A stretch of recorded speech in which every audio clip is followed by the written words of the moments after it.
Have you just been asked to send someone your bio? The standard reaction to this question is, sure, quick bio, no problem.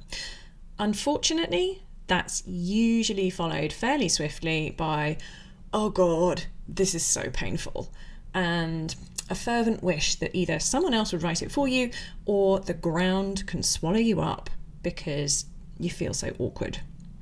I'm Eleanor Steele and I'm the MedComms mentor, and today I want to take you away from that horrible feeling of epic cringe to a place where you can genuinely say, no problem, whenever you're asked for a bio. If you have no idea what should go into your bio, I would recommend that you start with my previous video where we cover the 6 elements of an effective bio. You can download a summary of all of these 6 elements and use my Notion template to help you keep track of all the relevant experience, and the links to all of this are in the video description below. But once you've got all of that sorted, you actually need to write the thing, and that's what we're going through today. Just like the previous video, I'm looking at this from the freelancer perspective rather than focusing on how people in agencies might need to create and adapt their bios. If you're working in an agency, you'll probably have a template that you have to stick to and examples that you can follow, whereas freelancers rarely have this kind of structure. That being said, most of the basic information will still apply whether you're working as a freelancer or within an agency. So, how do you actually create and adapt your effective bio? Starting from a blank page is the hardest part of writing. So it's something that I will always try to avoid. Do you have anything resembling a bio lurking in the depths of your email? Or maybe you've saved something onto Google Drive or Dropbox. It could be a bio from a previous job, or maybe even something from your life outside work. Maybe it's from your CV or a cover letter for a job you once applied for. To be honest, it doesn't really matter what you use as your starting point.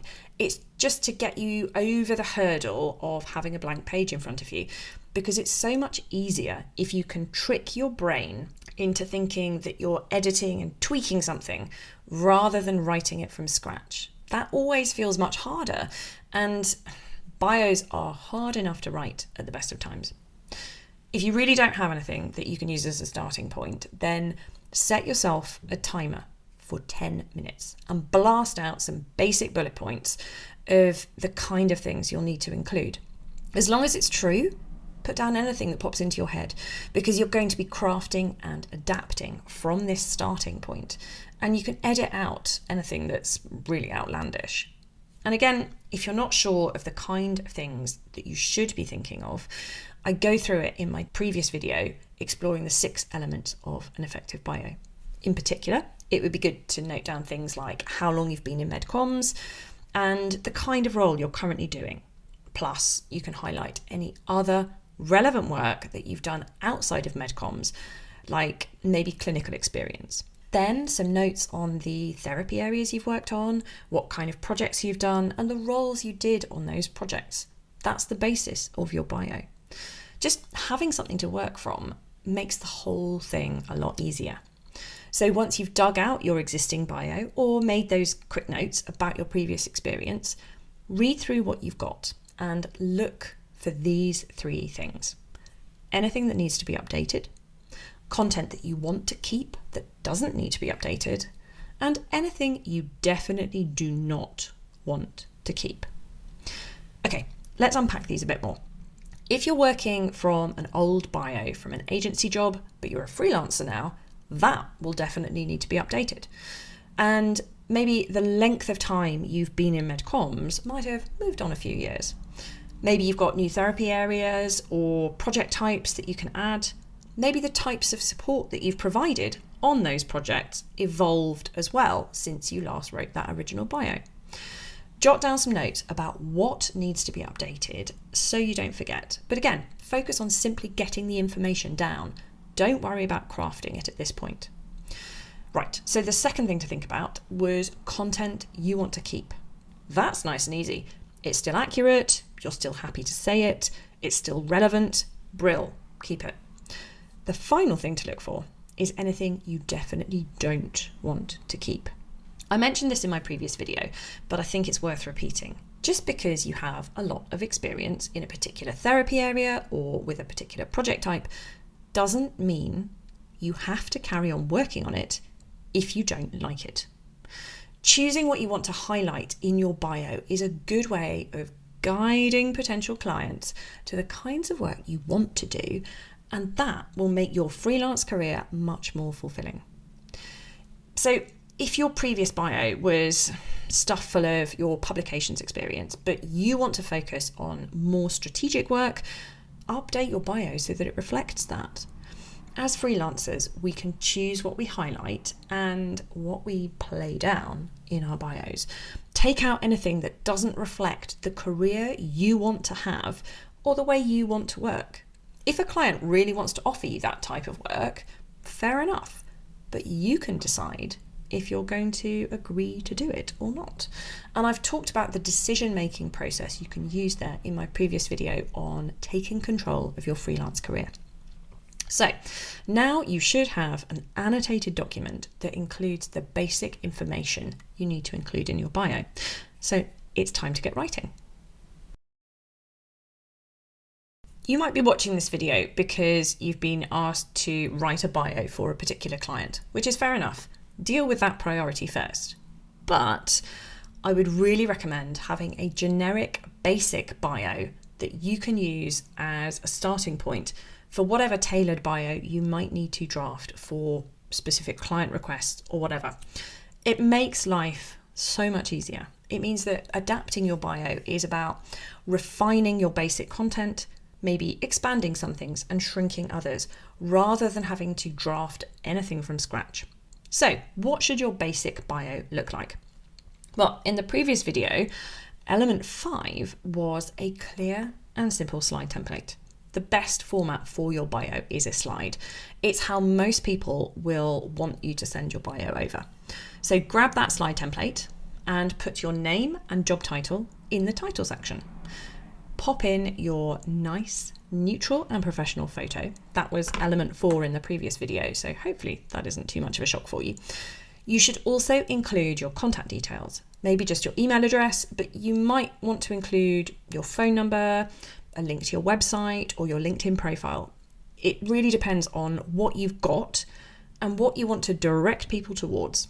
Now you've got these elements on the slide, you'll know how much space you have left for your bio text, because a bio should fit onto one slide. If it's longer than that, I'll be honest, people probably won't read it. Attention spans are short these days. And to make it readable, don't use a font smaller than 16 point. It can also help readability if you use a 2-column format rather than having text going all the way across the slide and risk readers zoning out.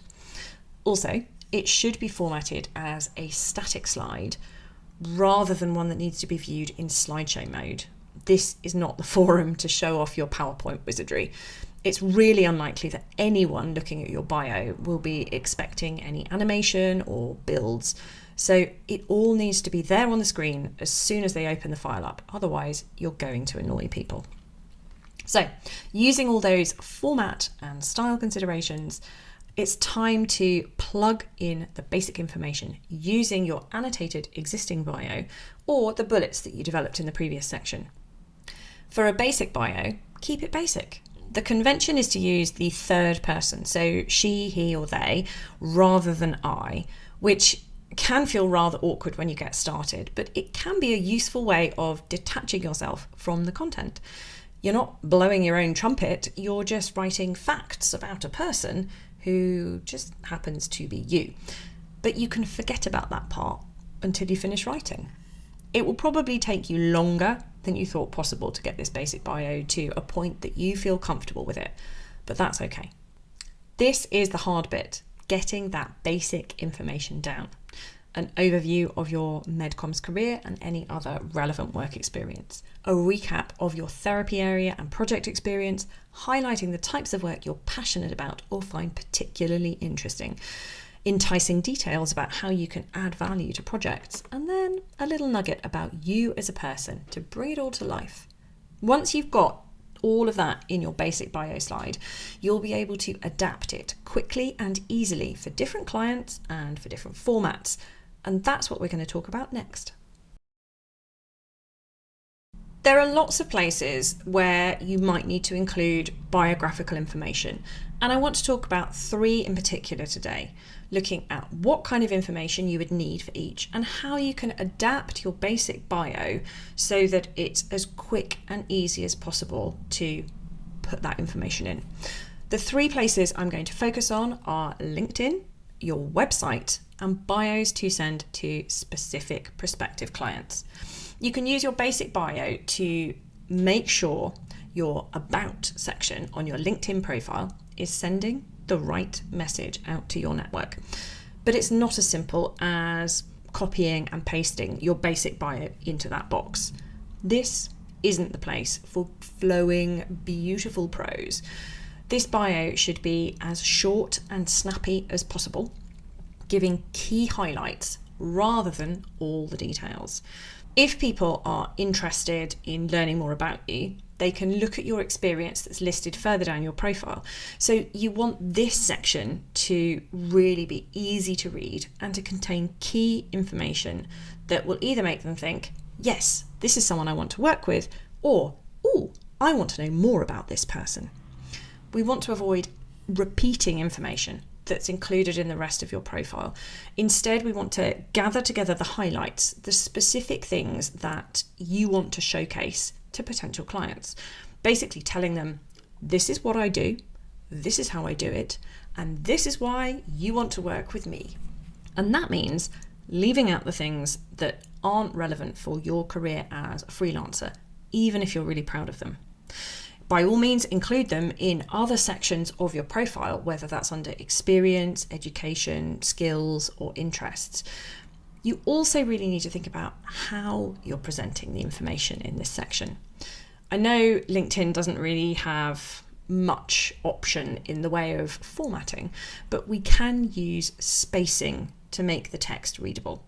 Keeping the text really short and snappy and including plenty of white space around it helps you get the message across. And we can avoid paragraphs that are longer than 2 or 3 lines to help with this.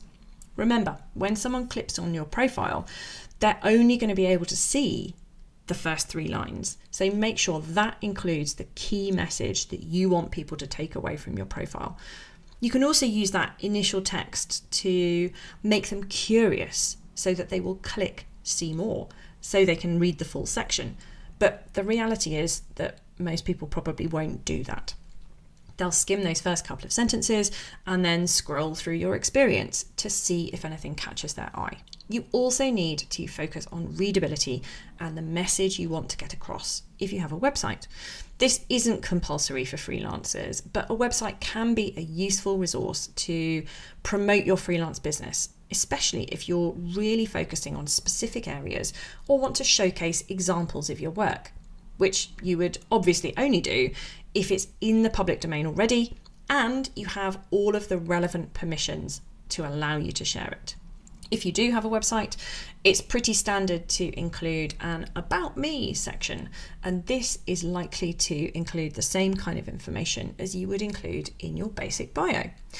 You'll probably have more formatting control than you do on LinkedIn, but it's still a good idea to keep it short and snappy, because people looking at your website are unlikely to have the time or attention span to read a massive essay covering everything you've ever done. You can include links to different pages or open up additional content if there are areas that you want to expand and you have the technical expertise to do that, so that anyone who's interested can explore those details, but they're not going to be overwhelmed by the volume of content initially. Your website is definitely somewhere you want to impress people with the clarity of your content and how easy it is to find what they're looking for. The final format I want to consider is a slide to send to potential clients. This is something that clients will often request in addition to, or sometimes instead of, a CV.